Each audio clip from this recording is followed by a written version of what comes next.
એક પ્રશ્ન આવ્યો છે, જીવનમાં સંતુષ્ટિ મેળવવા, સુખ મેળવવા થાય એ બધું જ કરી લઈએ છીએ, મળતું નથી. કેમ? સુખની ઈચ્છા કાયમી છે, સુખની આશા કાયમી છે, અને આશા તૂટવાનું પણ કાયમી છે. કેમ?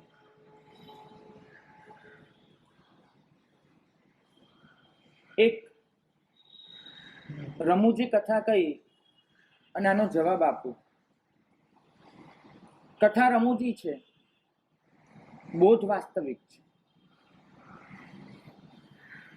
મનહરલાલ 12 વર્ષથી શેઠને ત્યાં નોકરી કરી. 24 કલાક શેઠને ત્યાં જ રહેવાનું, ખાવાનું, પીવાનું, ઊંઘવાનું બધું ત્યાં, ને 24 કલાક કામ કરવાનું. કોઈ વાતમાં વાંધો વચકો નહીં પાડવાનો. આવો સમર્પિત નોકર ક્યાંથી મળવાનો? તો મનહરલાલને ગૌરવ કે હું સમર્પિત નોકર. પણ સામે એના દિલમાં એક ખટકો કે આટલા વર્ષોથી અહીંયા રહેવા છતાં શેઠને મારા માટે જે ભરોસો હોવો જોઈએ ભરોસો નથી. ગયા શેઠ પાસે અને જઈને વાત કરી કે ભરોસો કેમ નથી કરતા? 12 વર્ષથી અહીંયા, અને ભરોસો નામની કોઈ ચીજ નહીં. આટલા વર્ષમાં જો કોઈ જનાવરનો ભરોસો થઈ જાય, હું તો માણસ છું, કેમ નહીં? શેઠે જવાબ આપ્યો, મનહરલાલ શું વાત કરો? ભરોસો તમારા પર છેલ્લો કોઈના પર મેં નથી મૂક્યો. આ તમે જુઓ તો ખરા, આ તમારા કમર પર જુઓ, ચાવીનો જુડો ભરાવેલો છે. આ 15-20 ચાવી, આ જેટલા કબાટ દેખાય, આ બધી ચાવીઓ તમને આપી રાખી છે. આનાથી મોટો ભરોસો કયો જોઈએ? શેઠ, માફ કરજો, મેં બધી ચાવી લગાડી જોઈ, એક પણ કબાટ ખુલતું નથી. બધી જ ચાવી લગાડી, કોઈ ખુલતું નથી કબાટ.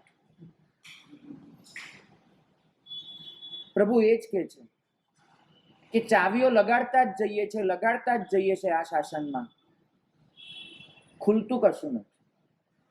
ક્યારેક આપણને એમ થયું કે ક્રોધ કરીશ તો દુનિયા મારી મુઠ્ઠીમાં આવશે, ક્રોધની ચાવી વાપરી, નથી આવી દુનિયા.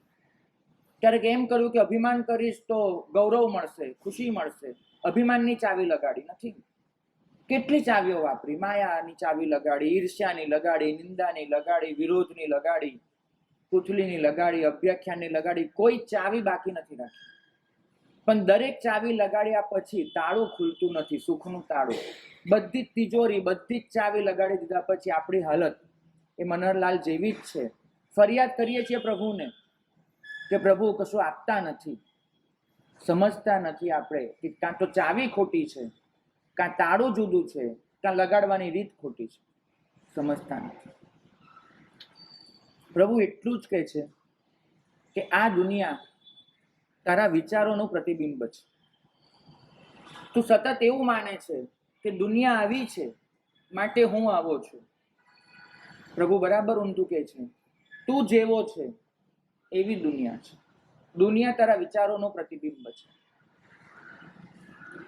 પ્રભુએ સૂત્ર ફરમાવ્યું છે, જગત પ્રતિધ્વનિ છે. આખું જગત પ્રતિધ્વનિ એટલે કે પડઘો છે.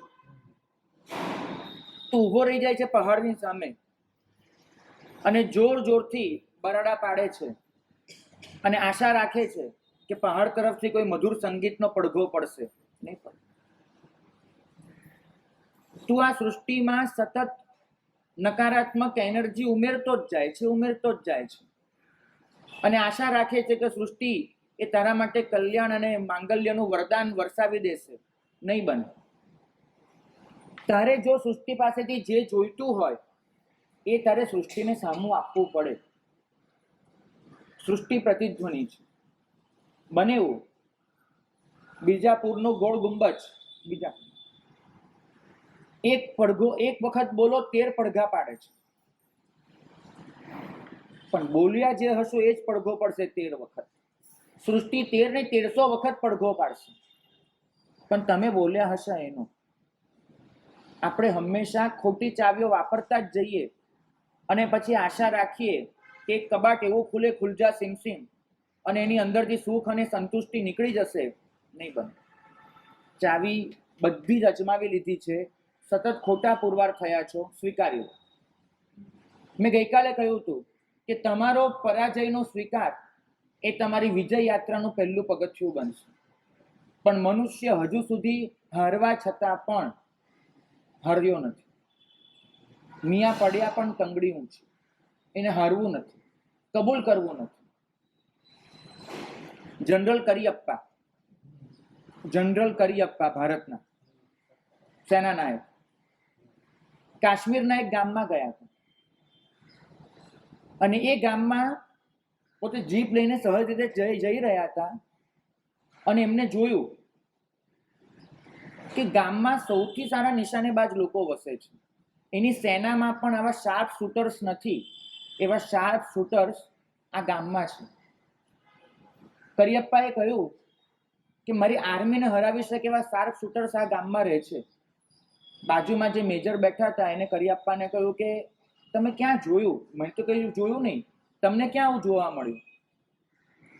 કરિયપ્પા કહે જો સામેની દિવાલ જો ભાઈ, આખી દિવાલ એમાં આવા નાના નાના ગોળ, આખી દિવાલ પર આવા નાના નાના ગોળ દોરેલા હતા અને ગોળ આટલું નાનું, એની બરાબર વચ્ચે ગોળી પરોવી દીધી હતી.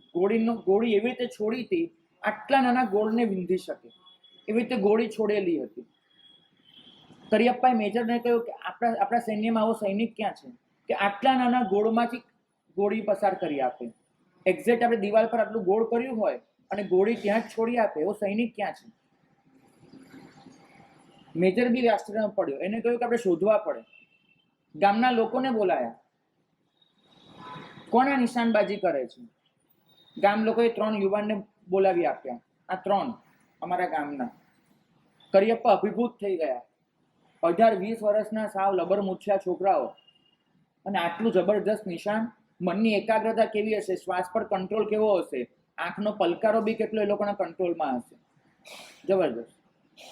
કરિયપ્પાએ કહ્યું ક્યાં ટ્રેનિંગ લીધી, કેવી રીતે આ નિશાન શીખ્યા? બસ જાતે જ. જાતે? કઈ રીતે? શું કરો છો આ તમે આમાં? તો કે બસ ગામની કોઈ પણ કોરી દિવાલ પસંદ કરવાની, કોરી દિવાલની આગળ ઊભા રહી જવાનું, બંદૂક લઈને ગોળીઓ છોડી દેવાની અને પછી પેન લઈને ગોળ ચક્કર દોરી દેવાનું. ગોળીઓ છોડી દીધી, પછી પેન લીધીને ગોળ ચક્કર દોરી દેવાનું. નિશાન તાકતા નથી આવડતું, તાક્યા પછી નિશાન દોરતા આવડે છે. મનુષ્ય હંમેશા આ જ કામ કર્યું છે. પોતે હાર્યો છે, કબૂલ નથી કર્યું. પોતે સતત એ પુરવાર કરવાનો પ્રયત્ન કર્યો છે કે આ સંસારમાં સુખી છે. બોલીએ છીએ ઠીક છે, અહીંયા બેઠા હો ને ઉપાશ્રયમાં થોડીક પરિભાષા શીખેલા છો, બોલો છો, બહાર નીકળીને તો ઇજ્જતથી ફરો છો કે આપણે સુખી છીએ, કંઈક છીએ. આ ઇજ્જતને દાટ વાળવો પડશે. આ આબરૂને ધૂળમાં મેળવવી પડશે અને સાવ ધરતી પર આવી જશો ને ત્યાંથી તમારા ઉત્થાનની શરૂઆત થશે. નેમિશ્વરી દાદા કાયમ કહેતા હતા કે ઉન્નતિ માટે તળેટીમાં હોવું જરૂરી છે. આપણે બધા તળેટીમાં નહીં, ખાડામાં ઉતરી ગયા તો એ કબૂલ નથી કરતા કે આપણે ખાડામાં છીએ. પ્રતિક્રમણ તમારી પાસે માંગે છે પહેલા તો સચ્ચાઈ અને સચ્ચાઈથી ભરેલી કબૂલાત. પ્રતિક્રમણ જો પાછા ફરવાની ક્રિયા છે તો અત્યારે ક્યાં ઊભા છો એ સચ્ચાઈથી કબૂલ કરો. અને આપણને એ જ નથી ફાવતું. માણસ ખુલ્લો નથી થતો, માણસ નિખાલસ નથી થતો, માણસ નિષ્કપટ, નિશ્ચલ, નિર્મળ નથી થતો અને પછી પ્રતિક્રમણ કરવા બેસે ને એમ કે પ્રતિક્રમણનો કોઈ લાભ નથી થતો, તો ન જ થાય. હું નાહું છું, ડોલોને ડોલો ભરીને પાણી નાખું છું, કપડાં ઉતારતો નથી, કોટ પહેરીને નાહવા બેઠો છું. મેલ ક્યાંથી નીકળવાનું? મેલ અને પાણી એની વચ્ચે કોટનું આવરણ છે. પ્રતિક્રમણ એ પાણી છે, મને ચોખ્ખું કરનારું, પશ્ચાતાપનું પાણી છે. પણ મેં મારી દુર્મતિના આવરણ એ સતત વળગાડી રાખ્યા છે. કબૂલાત નથી મારી, ખુલ્લો નથી થયો, મારો મેલ ક્યાંથી દૂર થયો? સવાલ જ નથી આવતો. પ્રભુ જ્યારે કહે છે કે આ જગત એ વ્યર્થ છે. ગઈકાલે પ્રશ્ન આવ્યો કે અમને આ મુદ્દો નથી સમજાયો. કે કોઈ કહે છે જગત દુઃખમય છે અને પ્રભુ કહે છે જગત વ્યર્થ છે, બંને વચ્ચે ફરક શું છે? તમને સ્પષ્ટ કરવાનો પ્રયત્ન કરું. દુઃખ આખરે શારીરિક ઘટના છે અને દુઃખ એ માનસિક અભિપ્રાય છે. તમે અહીંયા રસ્તા પરથી પસાર થતા હો અને કોઈ ગૃહિણી તમારા માથે એંઠવાડનું તપેલું ઠલવી દે, ઉપરથી જોયા વગર એંઠવાડ નાખે ને તમારા માથે પડે, તમારા માટે દુઃખનું કારણ બનશે. માની લો આ મુંબઈ છે, એને બદલે કોઈ ગામડું કલ્પી લો અને માનો કે હવે જો કોઈ ભૂંડ ચાલવા નીકળ્યું છે, કોઈ સુવર ડુક્કર, એના માથે હવે તે એંઠવાડ પડે છે, એના માટે દુઃખનું કારણ કે સુખનું કારણ? તો દુઃખ મારો માનસિક અભિપ્રાય છે. કઈ વસ્તુને હું કયા રૂપમાં લઉં છું એ દુઃખ છે. દુઃખ વાસ્તવિકતા નથી. પ્રભુ કહે છે કે જગત દુઃખમય છે, તારો દૃષ્ટિકોણ થયો, વાસ્તવિકતા નહીં. તને જે વસ્તુ દુઃખમય લાગે છે એ કોઈને સુખમય લાગી શકે છે, પણ જગત વ્યર્થ છે એ વાસ્તવિકતા. દુઃખનો અનુભવ કરવો એ માણસની મરજી પર નિર્ભર છે. હું ચાહું તો દુઃખ અનુભવું, હું ચાહું તો ન અનુભવું. સંસારની સર્વોચ્ચ પીડા એ પ્રસૂતિની પીડા છે અને એ પ્રસૂતિની પીડા વખતે પણ સ્ત્રીઓ હસતી હોય છે, ઘણી આનંદિત હોય છે. ભલે મોઢામાંથી ચીસ નીકળતી હોય, હૃદયમાં આનંદ અને સુખ હોય છે કે હું એક પૂર્ણ સ્ત્રી બનવા તરફ, માતૃત્વ ધારણ કરવા તરફ આગળ વધી રહી છું. તો પીડામાં પણ આનંદનો અનુભવ, પીડામાં પણ સુખનો અનુભવ. સંસાર દુઃખમય છે એ કલ્પનાની હકીકત છે. હું કલ્પના કરું કે સંસાર દુઃખ છે તો દુઃખ છે, સુખ છે તો સુખ છે, પણ સંસાર વ્યર્થ છે આ વાસ્તવિકતા છે. વ્યર્થ એટલા માટે પ્રભુ એનું એક જ કારણ આપ્યું છે કે તું અહીંયા જે મેળવે છે એ મૂકીને જાય છે, માટે વ્યર્થ છે. સાર્થક હોત તો તું જે મેળવે છે સાથે લઈને જા. તમે કોઈ કંપનીમાં કામ કરવા જાઓ, 5 વર્ષ કામ કરો, કંપનીવાળા તમને એમ કે 5 વર્ષ અહીંયા રહ્યો, અહીંથી નીકળે ત્યારે જેવો આવ્યો એવો પાછો જવાનો, તો તમે 5 વર્ષને વ્યર્થ ગણો કે સફળ ગણો? તમે જ્યારે 5 વર્ષ પછી અહીંથી તમે કોઈ ગલ્ફ કન્ટ્રીમાં જોબ કરવા ગયા, 5 વર્ષ ઈરાનની કોઈ રિફાઇનરીમાં તમે જોબ કરી, 5 વર્ષ પછી પાછા આવ્યા અને એક પણ રૂપિયો ખિસ્સામાં લીધા વગર આવો, તો તમારે 5 વર્ષ સફળ ગણાય કે નિષ્ફળ ગણાય? નિષ્ફળ. કેમ કે ઈરાનમાં તમે જે કમાયા એ મૂકીને આવ્યા. આટલી સીધી સમજણ તમારી પાસે છે કે લઈને નીકળીએ સાર્થકતા ને મૂકીને નીકળીએ વ્યર્થતા, આટલું તો પાક્કું છે ને. તો આ હકીકત સંસારમાં લાગુ કેમ નથી પાડતા? અહીંયા તમે જે ભેગું કરો છો, જે એ બધું જ તમે અહીંયા મૂકીને નીકળવાના છો. પ્રભુ આને વ્યર્થતા કહે છે. દુઃખ છે કે સુખ છે એ તમારો નજરિયો છે, પણ સંસાર વ્યર્થ છે એ તમારો નજરિયો નથી, એ વાસ્તવિકતા છે. પ્રભુ નજરિયા પર કોઈ દિવસ ધ્યાન નથી દોરતા, પ્રભુ વાસ્તવિકતા તરફ ધ્યાન દોરે છે કે સંસારને ઓળખી લે. આપણે હંમેશા એક જ રટ લગાડી, સંસાર દુઃખ દુઃખ દુઃખ. બધા બોલે ને સંસાર કાળો નાગ છે, મારા ઘરે તો ઉતર્યું જ નથી. કયો કાળો નાગ છે? કાંઈ નહીં, બધા શાંતિથી બેઠા છો. શું કાળો નાગ છે? કાળા નાગના માથે કોઈ આવી રીતે બેસતું નથી. પણ સંસાર વ્યર્થ ચોક્કસ છે, કારણ કે અહીંયા એવું કશું જ નથી મળતું કે જે તમને સભર બનાવી દે. અહીંયા એવું કશું જ નથી મળતું જે તમને સમૃદ્ધિથી છલકાવી દે. પ્રત્યેક માણસ આખરે કોઈ અફસોસ લઈને બેઠો છે, કોઈક અફસોસ. રિગ્રેટ આપણો મૂળભૂત સ્વભાવ બની ગયો છે. મહાવીર જ્યારે કહે છે ને કે ધન છોડ, ત્યારે આપણે ખબર નહીં, ફોકસ છોડવા પર થઈ જાય છે. પ્રભુએ ક્યારે નથી કીધું કે તું છોડવા પર ધ્યાન આપ, નહીં. પ્રભુના મતે છોડવું એક પ્રક્રિયા છે, એક ઘટના છે, લક્ષ્ય નથી. તમે સંસારને છોડવું એને લક્ષ્ય બનાવી દીધું છે. પ્રભુ એટલું જ કહે છે કે પામવું એ આપણું લક્ષ્ય હોય, પામવું. જ્યારે નંદીવર્ધન અને મહાવીર સ્વામીનો સંવાદ થયો, ત્યારે નંદીવર્ધને પૂછ્યું कि धन में बुराई क्या है? पूरी दुनिया जिस संपत्ति के पीछे दौड़ रही है उसमें बुराई क्या है? और प्रभुवीर का यही जवाब रहा, धन में कुछ भी बुराई नहीं है, लेकिन जब धन मेरे पास होता है उसकी उसकी उसके रक्षण की जो चिंता रहती है वो चिंता बुरी चीज है।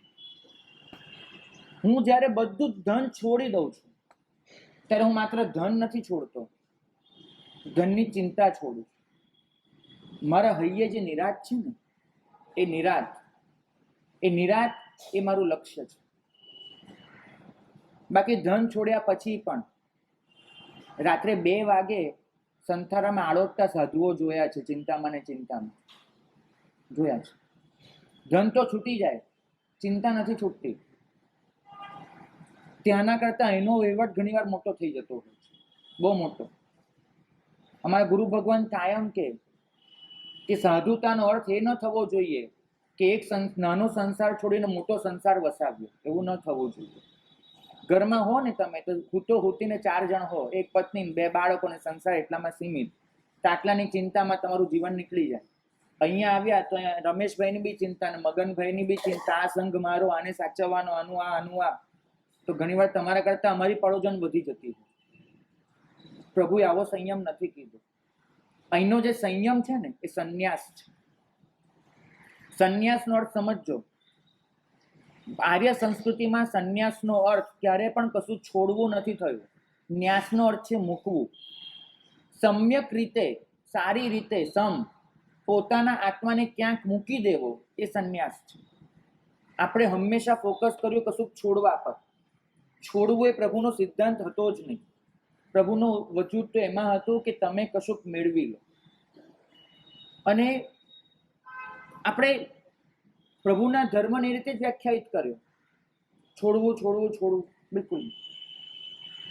શું મેળવવાનું છે એ તરફ લક્ષ્ય આપવું પડશે. મને ઘણીવાર એક નવાઈ લાગે છે, સાચું કહું છું, બહુ જ નવાઈ લાગે છે કે લોકોએ મહાવીરને આટલા ઉપવાસ થયા છે. એના માટે મહાવીરમાં દેખીતી રીતે હું જોઉં તો મને એવું કશું જડતું નથી કે લોકોને એના શરણે જવાનું મન થાય. ટુ બી ફ્રેન્ક, મને નથી જડતું એવું કશું. કેમ? જો જીસસ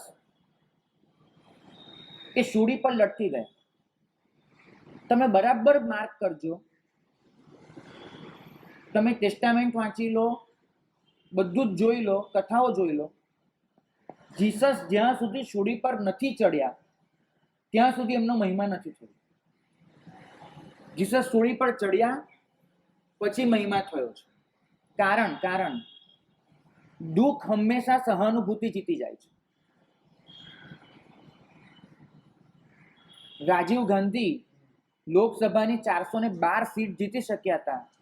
એના મૂળમાં ઇન્દિરાજીની હત્યા. એક સહાનુભૂતિનું મોજું ફરી વળ્યું, માનું જવું દીકરાને ફળ્યું.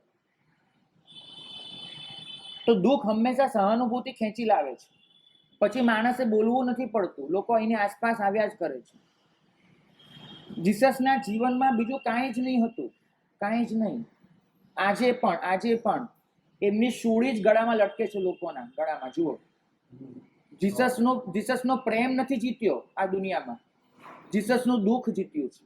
જીસસે આખી જિંદગી પ્રેમની વાત કરી હતી, પણ પ્રેમે આટલા અનુયાયીઓ ભેગા નહોતા કરી આપ્યા જેટલા અનુયાયીઓ, લાખો અનુયાયીઓ એમને શૂળી પર ચડીને મળી ગયા. તો દુઃખ સહાનુભૂતિ જીતી આપે. જીસસ ભગવાન બને એની કોઈ નવાઈ નથી. લાખો લોકો એની સાથે જોડાય એમાં મને કોઈ નવાઈ નથી લાગતી. कुछ भी अजीब बात नहीं है उसमें, કેમ કે આવું બનવાનું જ છે. બહુ સીધી વાત કરું છું. અહીંયા મને પણ કોઈ કશું કરી નાખે, તમારા કરતાં વસ્તી આવનારી વધી જ જાય કે ચલો મારા સાથે કંઈ થયું છે, સાતા પૂછે આવ્યું. અમારા જીવનમાં આવું બને જ છે. અને બહેનો તો ખાસ આવું કરતા હોય છે કે મતલબ એક જાણે અજાણે આ એક માનસિક પ્રક્રિયા છે કે એટેન્શન કોઈનું ખેંચવું હોય તો તમારે માંદા પડવું પડે. આ નક્કી વસ્તુ છે. આ મનુષ્યની સહજાત વૃત્તિ છે. મનુષ્ય પોતાની માંદગીના આટલા વર્ણન કેમ કરે છે તમે ખાસ જોજો. મનુષ્ય થાકતો નથી, બહુ રસપૂર્વક વાતો કરશે કે એને એક્ઝેક્ટલી શું થાય છે, ક્યાં દુખે છે, કેવી રીતે દુખે છે, એ દુખાવો કેટલો અસહ્ય છે, રાચી માચીને વાત કરશે.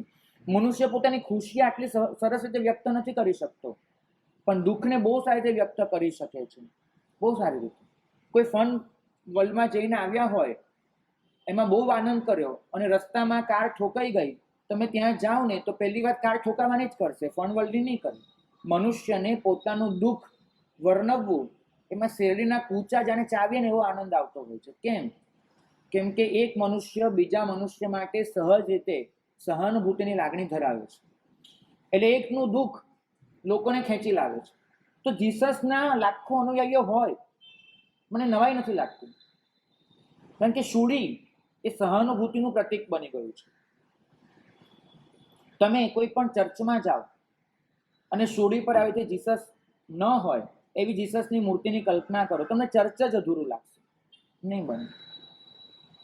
તો હોય કૃષ્ણના પણ અનુયાયીઓ હોય, મને એની પણ નવાઈ નથી લાગતી, કારણ કે એની પાસે વાંસળી છે, નૃત્ય છે.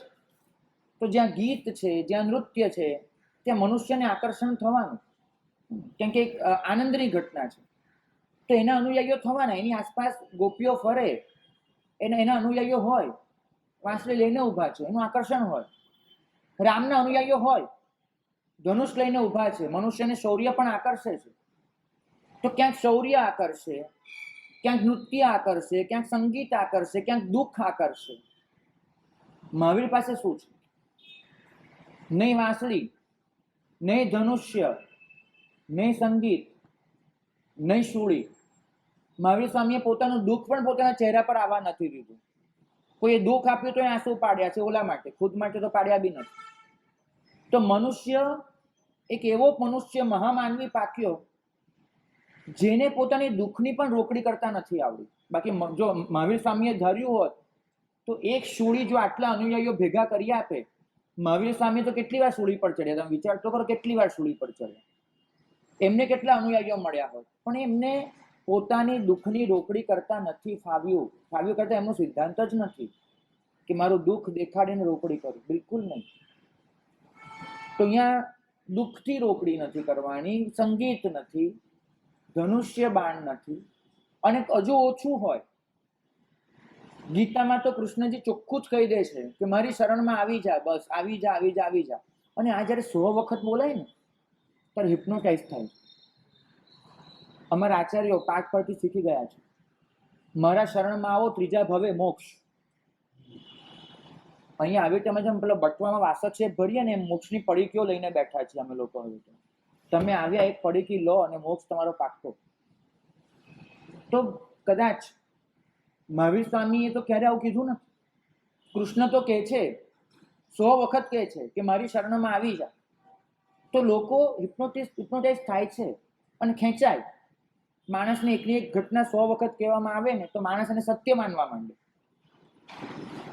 મહાવીર તો ચોખ્ખું જ કહે છે, મારી શરણમાં આવતો જ નહીં, કેમ કે હું તારું કલ્યાણ કરી જ ન શકું, હું તારું ભલું કરી જ ન શકું. તારે તારી શરણમાં જવાનું, તારે તારી જ પાસે જવાનું. તને આનંદિત કરી શકે, તારો ઉદ્ધાર કરી શકે એવી એક જ વ્યક્તિ દુનિયામાં છે, તું પોતે. હવે જે માણસ છડે ચોક આવું કહેતો હોય કે મારી પાસે આવવાની જરૂર જ નથી, મારી શરણમાં આવ જ નહીં, તું જ તારું કલ્યાણ કરી શકે છે, એ માણસને આટલા અનુયાયીઓ મળે, તમને પોતાને નવાઈ નથી લાગતી ભાઈ? શું છે મહાવીર સ્વામી પાસે? ન કોઈ સાધન છે, ન કોઈ સ્ટ્રેટેજી છે, ન એ બાબતની કોઈ મહત્વાકાંક્ષા છે. અને બિલકુલ કેટલાકને મૌન રહેતા આવડે, એમાં મૌની બાબાઓ હોય છે, અનુયાયીઓનો ઢગલો થતો જાય, મૌની બાબા શાંત રહેતા હોય, ભલે ચેલાઓ બધું સંભાળી લેતા હોય, આગળ પાછળનો વહીવટ, બાબા મૌન હોય, અનુયાયીઓ ઊભા થતા જતા હોય. મહાવીર સ્વામી તો એ પણ નથી, એકલાનો માર્ગ છે.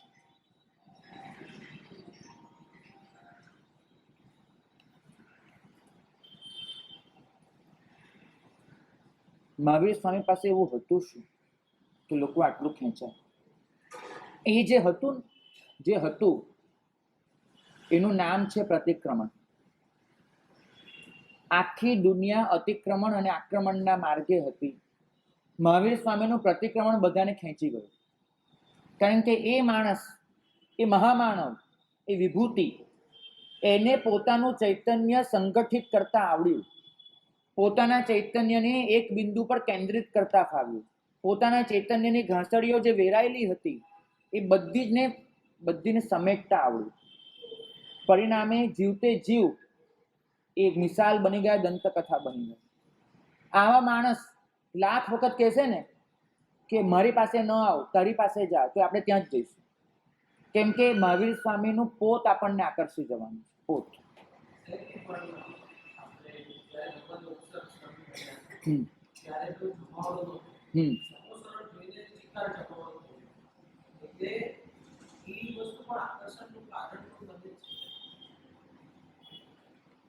આપણે ત્યાં આ એક બહુ મોટી ગેરસમજણ થઈ ગઈ છે કે સમવસ્ત્રણથી અનુયાયીઓ મળ્યા છે. ક્યારે પણ નહીં. સમવસ્ત્રણથી આકર્ષણ ચોક્કસ થયું છે, અનુયાયીઓ નથી મળ્યા. ફરક સમજજો. સમવસ્ત્રણથી માણસ ખેંચાઈને આવી શકે છે, તમારો નથી બની શકતો. તમે તમારા ઘરમાં તાજમહાલ ઊભો કરી નાખો, લોકો આવશે, લોકો તમારા નહીં થાય, લોકો અનુયાયીઓ નહીં બને.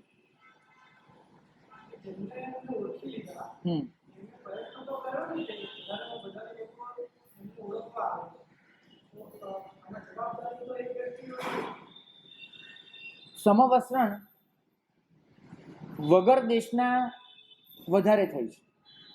સમવસ્ત્રણમાં બેસીને પ્રભુએ જેટલી દેશના આપી છે એના કરતા સમવસ્ત્રણ વગર આપેલી દેશનાની સંખ્યા વધારે છે. સમવસ્ત્રણ પહેલું રચાયું અને એ પછી ક્યારેક રચાયું, ક્યારેક ન રચાયું. હું સમવસ્ત્રણનો ઇનકાર નથી કરતો.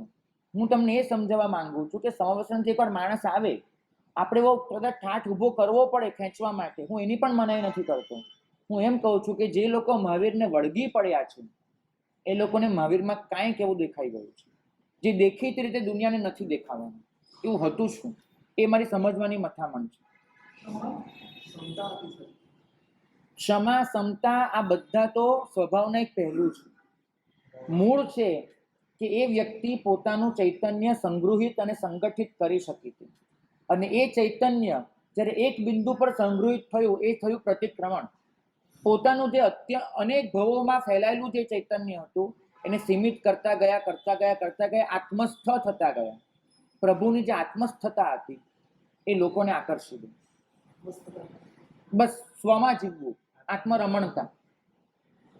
આત્મરમણતાનો અર્થ જ થાય છે કે વિખરાયેલા ચૈતન્યને પ્રતિક્રમણ કરીને પાછું આત્મામાં લઈ આવે. પ્રતિક્રમણ આત્મરમણતા કેળવવા માટે છે, કોઈ ક્રિયા નથી. ચૈતન્ય બહિર્ગામી પદાર્થ બની ગયો છે આપણા મન. વાસનાનું પૂર આપણને સતત બહાર તરફ ખેંચ્યા જ કરે છે, અટકતું નથી. અને જે પ્રતિસ્રોત ગમન કરાવવું, એને પાછું વાળવું, એનું જ નામ છે પ્રતિક્રમણ, જે મહાવીર સ્વામીને આવડ્યું. મારે એ કહેવું છે કે દુનિયાવી કોઈ પણ સાધનની ગેરહાજરી હોવા છતાં પોતાના શરણે લઈ આવવા, પોતાના કરીને રાખવા, આ મહાવીર સ્વામીની તાકાત. આ તાકાત આપણે ખોઈ બેઠા છે બિલકુલ. કારણ કે આપણે મહાવીર સ્વામીના સિદ્ધાંતો પકડ્યા છે, સિદ્ધાંતોનો મર્મ ભૂલી ગયા છે. બોલો ને.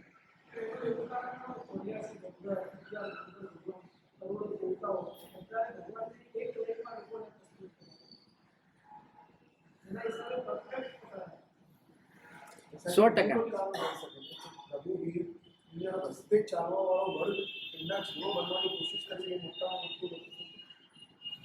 મારે તમને એ સમજાવવું છે કે સંયોગિક જેટલા પણ કારણો છે આ બધા આજુબાજુના, એ દરેક વસ્તુ માણસને ખેંચી લાવવામાં નિમિત્ત ચોક્કસ બને, પણ પોત જો મજબૂત ન હોય તો માણસ વળગીને ન રહે. મહાવીર સ્વામીમાં એવું કશુંક હતું. બાકી તમે મારા ગમે એટલા ગુણગાન ગાઓ, એકવાર મારા સુધી લોકોને પહોંચાડી દેશો, મારામાં કંઈ હશે નહીં, તમે વળગાડીને ન રાખી શકો. મહાવીરમાં કંઈક હતું, પણ એ જે હતું ને એને સમજવામાં આપણે બહુ મોટી થાપ થઈ ગયા છે, બહુ મોટી થાપ થઈ ગયા છે. એમના જે ગુણો હતા એ ગુણોને આપણે નિયમ બનાવી દીધા, અને નિયમ બનાવીને એને સાવ ધરતી પર લાવી દીધું. એક અહિંસાની જુઓ. પ્રભુની અહિંસા અભયના ઘરની હતી. પ્રભુની અહિંસા, મારા થકી કોઈને ભય નહીં, કોઈના થકી મને ભય નહીં. અભયના બેઝ પર અહિંસા ઊભી થઈ હતી. અને આપણી અહિંસા જુઓ, તદ્દન કાયર બન્યા છે. સાચું કહું છું. આ વ્યાખ્યાન ચાલુ છે, વ્યાખ્યાન અહીંયા એક નાનકડો સૂત્રી બોમ્બ પણ ફૂટે ને, તમે હૃદયમાં એક થડકારો નીકળી જશે, ધબકારો હૃદય ચૂકી જશે. અભય ક્યાં છે? પ્રભુએ કહ્યું હતું, ગૌતમ સ્વામીએ પૂછ્યું હતું કે અભયની સાધના કોની પાસે હોય છે?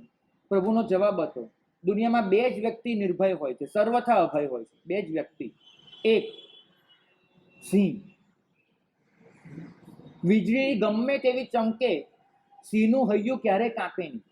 તમે જો રસ્તે આ એકલા હો, તદ્દન એકલા અંધારામાં, અને અચાનક જ વીજળીનો ચમકારો થાય ને, આમ હૈયું આમ એક છાતી પર આમ કઈ બેસી જશે, આમ આઘાત લાગશે. થાય છે કે નહીં? સિંહને ક્યારે હૈયાનો એક પણ ઝબકારો ચૂકે નહીં એ સિંહ, કારણ કે પોતે એટલો બળવાન, એટલો રાજા છે. હશે સિંહ કરતા ગેંડો વધારે જોરદાર હોય છે, હાથી એનાથી વધારે, પણ હૃદયની જે મજબૂતાઈ જોઈએ, જે નિર્ભયતા, એ સિંહ પાસે છે. સિંહનું હૈયું ક્યારે ધબકારો ચૂકતો નથી.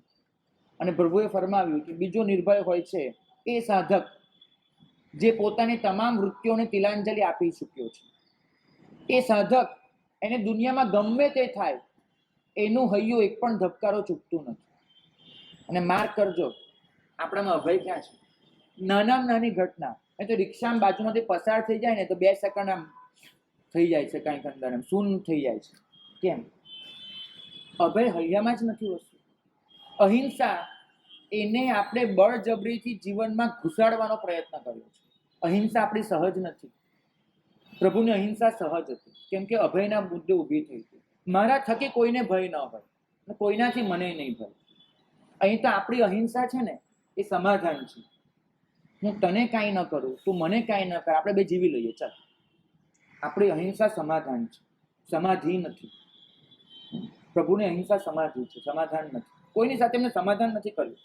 સ્વયં પોતાની જાતને એટલી ઊંચી મૂકી દીધી છે કે એના થકી હવે કોઈએ ડરવાનું નથી, પોતે કોઈનાથી ડરવાનું નથી. ગમે તે થશે, મહાવીર નિર્ભય છે, અને માટે મહાવીર અહિંસક છે. જે પોતે અભય છે, જેને કોઈનો ભય નથી, એને કોઈને હિંસા, જફા પહોંચાડવાની જરૂર નથી. અહીંયા સાપ ફરતો હોય ને, તમે સાપને પકડવાનો પ્રયત્ન કેમ કરો છો? વિચારો. કેમ કે સાપથી તમને ડર લાગે છે. હું સાપને પકડવાનો, પૂરવાનો, સાપને હેરાન કરવાનો, સાપને ભગાડવાનો પ્રયત્ન એટલે કરું છું કેમ કે સાપથી મને ડર લાગે છે. મારો ભય હિંસા રૂપે વ્યક્ત થાય છે. હું કોઈકને મારું છું, મારું કોઈ ખોટું કામ જોઈ ગયું એટલે હું એની પાછળ પડું છું, એને મારી નાખું, એ દુનિયામાં કોઈને કહી ના દઉં. ઘણા ક્રાઇમ, ઘણા મર્ડર આ રીતે થાય છે કે મારી વાત ખુલ્લી ન પડી જાય. કેમ? મને ડર છે કે હું ઉઘાડો ન થઈ છું. મહાવીર સ્વામી આટલું જ ફરમાવે છે કે હિંસાને નાબૂદ કરવી હોય તો જીવનમાંથી ભયને કાઢો. પહેલા ભય નીકળશે, હિંસા આપોઆપ જતી રહેશે. મને ડર લાગે છે ગરમીનો, માટે ઠંડક મેળવવા પંખો ચાલુ કરું છું. મારી વાયુકાયની હિંસા, એ પણ મારું શરીરનું શું થશે એ ભય પર નિર્ભર છે. મહાવીર અભય છે, માટે મહાવીર સ્વામી અહિંસક છે. મારી અહિંસા એ નિયમો પર ડિપેન્ડ છે, અભય પર નહીં. હું એટલે કહેવા માંગુ છું કે એમનો જે સ્વભાવ હતો એને મેં નિયમ બનાવીને ધરતી પર લાવી દીધો છે. માટે મારું સાચું પ્રતિક્રમણ નથી થતું. પ્રભુ એમ ફરમાવે છે કે ભયને હટાવી દેવો એ પ્રતિક્રમણ છે, અને ભયને વશ થવું અતિક્રમણ છે, આક્રમણ છે. એક પશુ તમારા પર આક્રમણ ત્યારે જ કરે છે જ્યારે ભયને વશ હોય છે. તમારામાં ભય છે તો તમે આક્રમણ કરશો, તમારામાં ભય છે તો તમે અતિક્રમણ કરશો.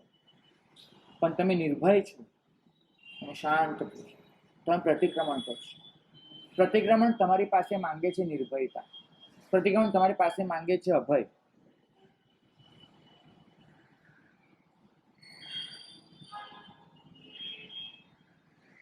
ભાગ્યશાળી વાતો તો ઘણી લાંબી, પણ જીવનમાં કેમ લાવવું? ગઈકાલે એક બેનનો પ્રશ્ન હતો, તમારો પણ શું પ્રશ્ન હતો ભાગ્યશાળી?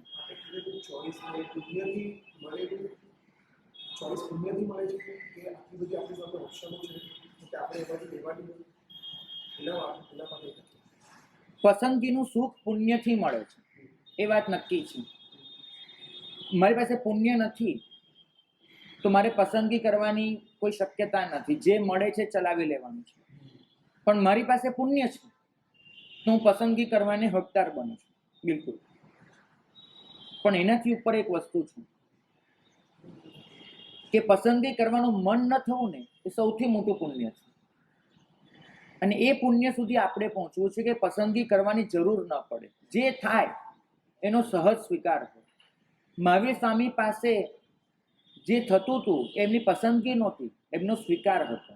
આ સૌથી મોટું પુણ્ય છે કે તમે સમાધિની એ દશાએ પહોંચી જાઓ કે જ્યાં બધી જ પસંદગી છૂટી જાય અને બને માત્ર સહજ સ્વીકાર.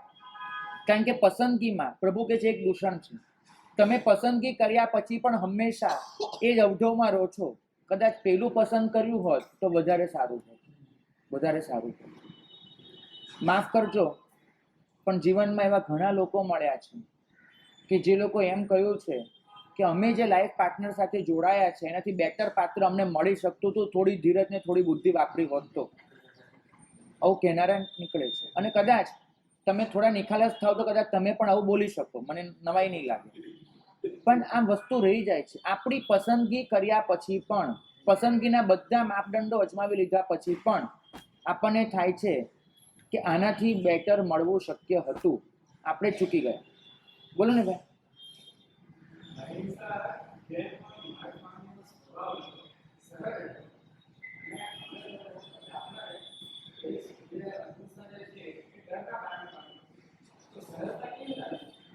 અહિંસા ડરના કરીને કરો છો એવું નથી કહેતો.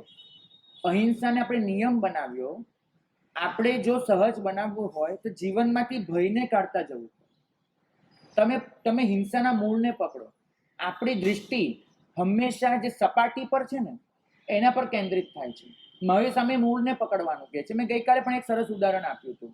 મહાવીર સ્વામી એમ નથી કહેતા ઈચ્છાને છોડી દે, એમ કહે છે તને જે તારા માટે ઈચ્છા છે બીજા માટે કર, પૂરી થઈ જશે. મહાવીર સ્વામીએ હંમેશા મૂળ પકડ્યું છે અને માટે સાચું પ્રતિક્રમણ એ કરી શક્યા છે. પ્રતિક્રમણ કરવા માટે જરૂરી છે કે તમારી દરેક વૃત્તિ એના મૂળ સુધી જાઓ. પ્રભુ કહે છે કે હિંસા એ પાપ ચોક્કસ છે, પણ હિંસા એ પાપનું મૂળ નથી. પાપનું મૂળ તો ભય છે. ભય છે તો જીવનમાં હિંસા છે. અને આ બધું જ માત્ર સમજણથી જ સમજી શકાય છે. નહીં, પાપનું મૂળ ભય છે. મતલબ તમારા જીવનમાં ભય હશે એટલા પાપ વધવાના છે. એમ તો જેટલો ભય વધશે એટલા તમે પાપ વધારતા જશો. બચવા માટે મને ભય છે શરીરનો, માટે હું શરીરને સુરક્ષિત રાખવા ગમે તેટલા પાપ કરવા તૈયાર થઉં છું. તો પાપ, હિંસા એ પાપ છે, એનું મૂળ ભય છે. તમે મૂળને પકડો. મારી એક વાત હતી ગઈકાલે, થોડાક અર્થઘટનો ખોટા થયા છે વાતનું, કે મારા સાહેબ સમર્પણના વિરોધી છે. બિલકુલ નહીં. હું એટલું જ કહું છું કે સમર્પણ એ સર્વસ્વ નથી. આપણે જે માની બેઠા છીએ કે સમર્પણથી જ તરી જઈશું, તો તમે શ્રવણ સંસ્કૃતિ કે જૈન ધર્મને, જૈન દર્શનને સમજી નથી રહ્યા. પ્રભુ એટલું જ ફરમાવે છે કે તમારું સમર્પણ એ કક્ષાએ લઈ જાઓ કે સ્વયં સમજણ બની જાય. મતલબ કે તમારા સમર્પણને આત્મનિષ્ઠ બનાવો. આપણે હંમેશા સમર્પિત થવા માટે બીજી વ્યક્તિને શોધી છે. માર્ક કરજો, સમર્પિત થવા માટે બીજી વ્યક્તિ શોધી, પછી એ દેવાધિદેવ હોય, દેવ હોય, ગુરુ હોય, કોઈ પણ હોય. પ્રભુ કહે છે કે જ્યાં બે છે ત્યાં દ્વંદ્વ છે, જ્યાં બે છે ત્યાં જુદાઈ છે, બે છે ત્યાં દ્વંદ્વ છે, બે છે ત્યાં જુદાઈ છે, બે છે ત્યાં પારકાપણું છે. માટે જ પ્રભુ કહે છે હું કોઈનો સહારો નથી બનતો, કેમ કે હું કોઈને સહારો આપવા જઈશ ને પાછા બે થઈ જશે.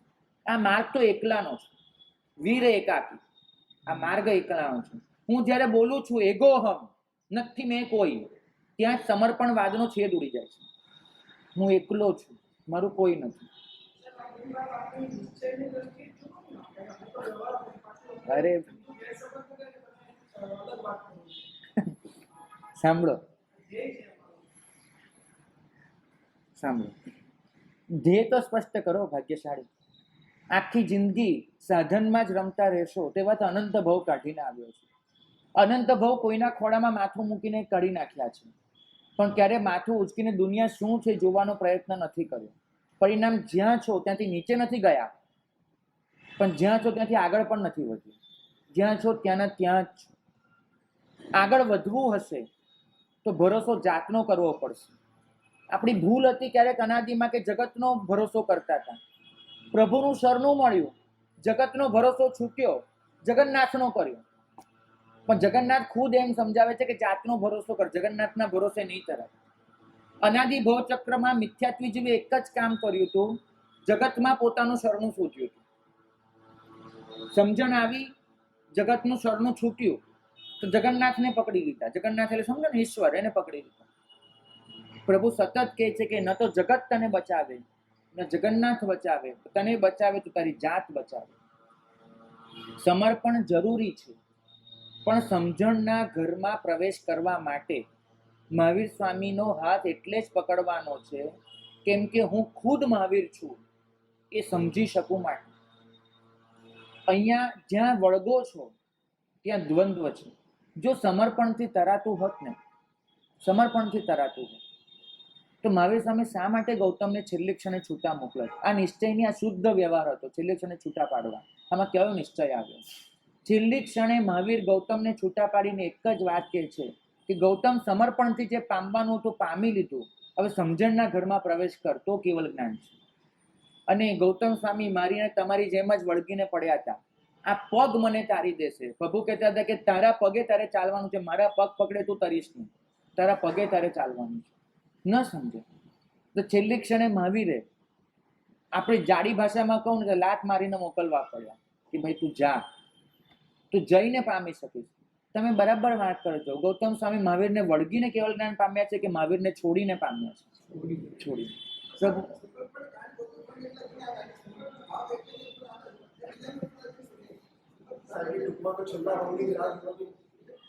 સમર્પણ જરૂરી છે. ફરી ફરી કહીશ, આ વાક્ય હું 5મી વાર બોલું છું આ 3જા દિવસ 3 દિવસમાં.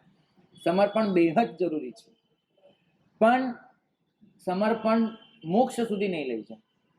મોક્ષ સુધી જવા માટે તો તમારે સમજણના ઘરમાં જવું જ પડશે અને સંઘર્ષમાં ઉતરવું જ પડશે. બોલો.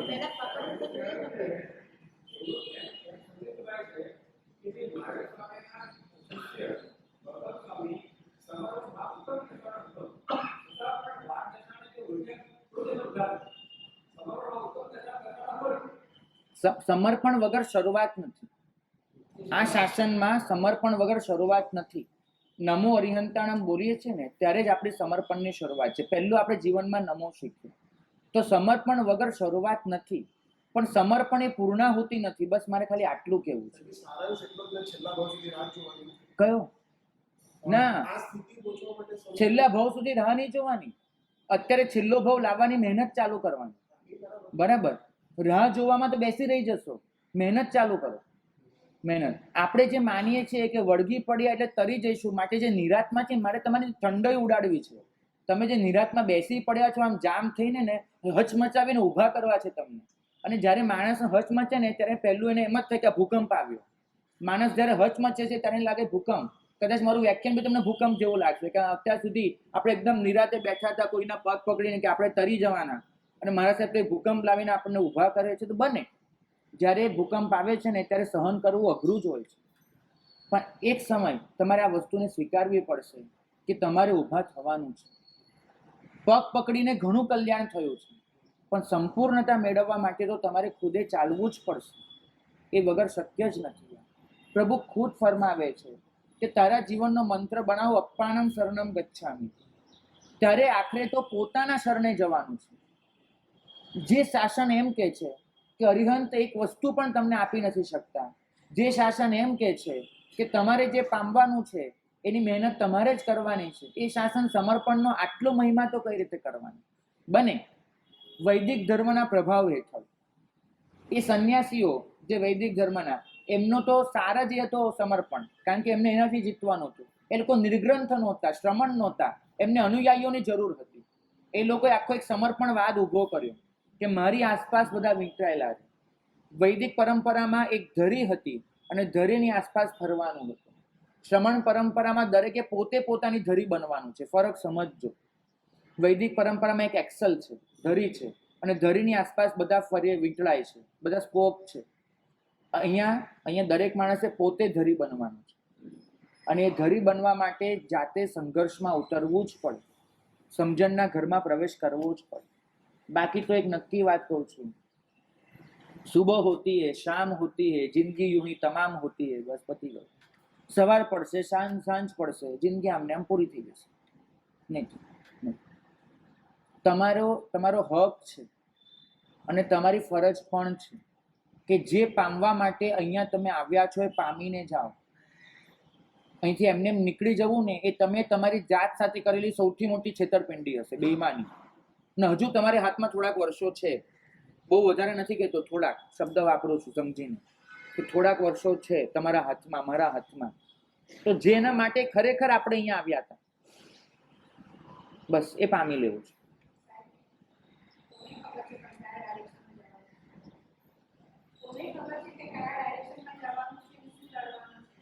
એના માટે તો મહાવીર સ્વામી 30 વર્ષ બોલ્યા છે.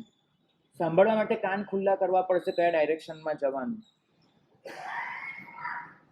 બને છે આપણને આપણું ભ્રામક જીવન એટલું તો ગોઠી ગયું છે, આપણે આ ભ્રામક જીવનથી એટલા તો ટેવાઈ ગયા છીએ, અને આખો સમાજ એવો છે જે ભ્રામક જીવનને સતત પુશ કર્યા જ કરે છે. તમે જેટલી ભ્રામકતામાં ઊંડા ઉતરો એટલું તમને એપ્રિશિએટ કર્યા જ કરે છે, તમારા વખાણ કર્યા જ કરે છે. તમે શું માનો છો? તમારી પાર્ટીઓમાં પેલું આમ ગ્લાસ અથડાઈને જે ચીયર્સ બોલાતું હોય કે હૃદયથી ચીયર્સ નીકળતું હોય છે એવું લાગે છે? નહીં. એક ભ્રામકતા, એક ઠગારી દુનિયા, એક આંજી નાખનારી, તદ્દન બેઈમાન અને તદ્દન કપટી દુનિયા, એની વચ્ચે તમે જીવી રહ્યા છો અને તમે એ બેઈમાન અને કપટી દુનિયામાં તમારું એક સ્થાન બનાવી દીધું છે. બસ બીજું કાંઈ જ નથી. ચાદરમાં એક કરચલી પડી ગઈ છે, એક ગોબો પડી ગયો છે તમારા નામનો. જેનો ગોબો જેટલો ઊંડો એટલો માણસ મહાન. બસ આ કપટી દુનિયાનો પડદો એને તમારે ક્યારેક ચીરી નાખવો પડે. પ્રતિક્રમણ આ ચીરી નાખવાની ઘટના છે, ફાડી નાખવા પડદા. એના વગર તમે પડદાની પેલે પાર જે તમારું પોતાનું અસ્તિત્વ છે એને જોઈ જ ન શકો. પડદો છે તમારા વ્યક્તિત્વનો.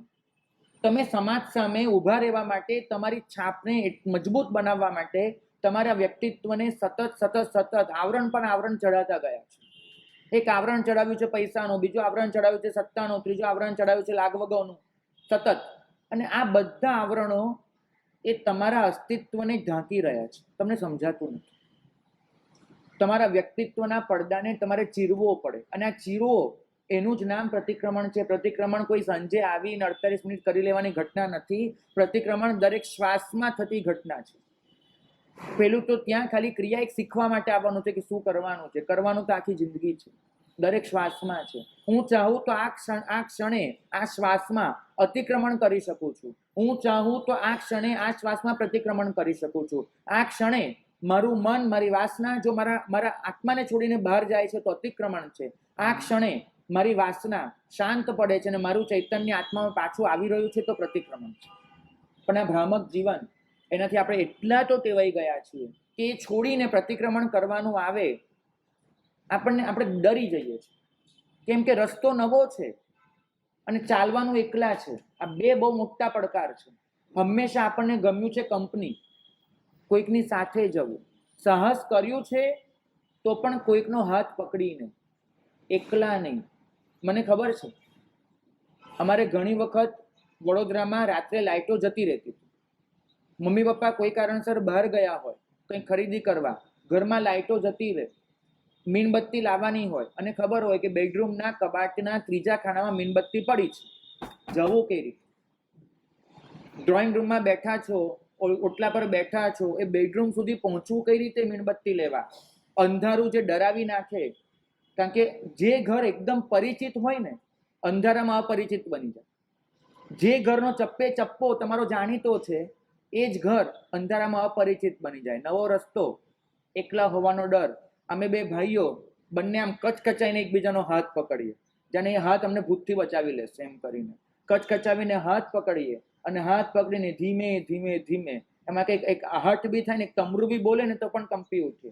માંડ એ દરવાજો ખુલે, મીણબત્તી નીકળે, માચીસ ગોતવાની કાઢવાની, પછી કંઈક હાશ થાય. માણસ એકલો ડરે છે, બેકલો નિરાત અનુભવે છે થોડીક. અને આ રસ્તો એવો છે પ્રભુનો જ્યાં ક્યારે અનંતકાળમાં કોઈ બેકલા ચાલી શક્યા નથી. ચાલવાનું એકલા છે. નવો રસ્તો એકલા ચાલવાનો. માણસ ડરે નહીં તો બીજું શું કરે? માટે પ્રતિક્રમણનો આટલો ડર લાગે છે. સમર્પણમાં ડર નથી લાગતો. કારણ કે સમર્પણમાં ટોળું હોય છે, સમજણમાં તમે એકલા પડી જાઓ છો. સમર્પણમાં ટોળું મળે, કારણ કે 100 જણા એ તમારી આસપાસ ફરેલા હોય, 100 જણ માથું નમાવતું હોય, તમે સાથે માથું નમાવી દો, બરાબર છે. સમર્પણમાં ટોળાનો ભાગ બનવાનું હોય એટલે સમર્પણ સહેલું લાગે. અહીંયા તમે જો સૌથી વધારે પ્રશ્ન સમર્પણના જ આવ્યા, સમજણના આવ્યા? કોઈ પ્રશ્ન જાજા પૂછ્યા સમજણના? નહીં પૂછ્યા. કેમ? કારણ કે સમર્પણમાં ટોળાનો ભાગ બનવાનું બધાને ફાવે, સમજણમાં એકલા પડી જવાનું. મહાવીર સ્વામીનું ટોળું ન મળે, મહાવીરને સમર્પિત થનારાનું ટોળું હોય, મહાવીરનું ટોળું હોય નહીં. અને પ્રભુ શું કહે છે? આ મહાવીર બનવાનો માર્ગ છે કે મહાવીરના અનુયાયી બનવાનો માર્ગ છે? માર્ગ કયો છે? આ મહાવીર બનવાનો. મહાવીર બનવાનો માર્ગ એકલા ચાલવાનો છે. મહાવીરના અનુયાયી બનવાનો માર્ગ ટોળામાં ચાલવાનો છે. મહાવીરના અનુયાયીઓનું ટોળું હોય, મહાવીરનું ટોળું ન હોય. તમારું લક્ષ્ય મહાવીરના અનુયાયી બનવાનું છે કે મહાવીર બનવાનું છે? નક્કી કરજો. મહાવીરના અનુયાયી બનવાનું લક્ષ્ય હોય તો સમર્પણ છે, મહાવીર બનવું હોય તો સમજણ છે. હા, શું કે છે ભગવાન? બધા સાથે છીએ તો સાથે મોક્ષમાં જતા રહીશું. બહુ સારી ઘટના છે, બહુ સારી કલ્પના છે. નક્કી માનજો, સાથે મોક્ષમાં જઈ શકાય છે. સથવારો લઈને મોક્ષમાં નથી જવાતું, ફરક સમજજો. સાથે મોક્ષમાં જઈ શકાય, ચાલવાનું તો એકલા જ નહીં. 1 લાખ જીવો એક સાથે મોક્ષમાં ગયા હોય તો પણ દરેક જીવ અંગત રીતે મોક્ષમાં ગયો છે, કોઈનો હાથ પકડીને નહીં. આ માર્ગ છે ને સથવારાનો નથી, આ માર્ગ સધિયારાનો નથી, આ માર્ગ સહારાનો નથી, આ માર્ગ કોઈની સહાય લેવાનો નથી. આ માર્ગ એકલા પડી જવાનો માર્ગ છે.